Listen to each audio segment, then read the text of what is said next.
Kua puta ngā whakatūpato a toi te ora hauora e pāna ki te tāoke pūkohu wai.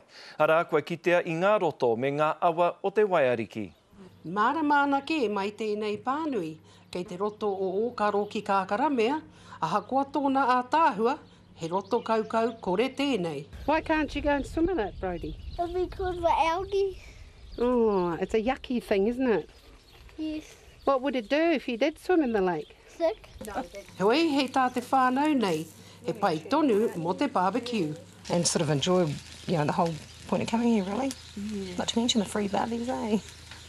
E ai anō hoki ki ngā whakamārama, tērā pēa ka noho tonu ngā tohu pēnei tēnei, arā mo te katoa atu o ngā rā o te raumati.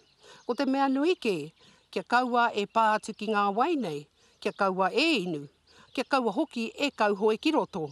Tērā he mate kei roto e haere ana, pērā I te huango, arā me te mate ki te kiri.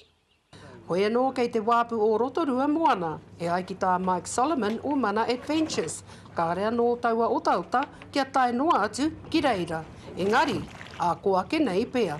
We take all precautions as we can for our guests and that frequent our business here. Yeah. But at the moment we seem to be okay. Yeah.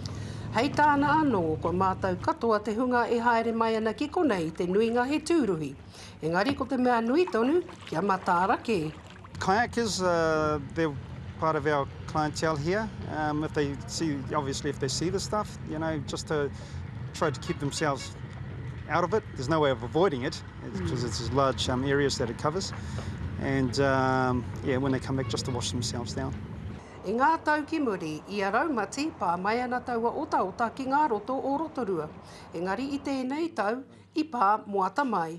Ko Hinerangi Goodman, mō te karere.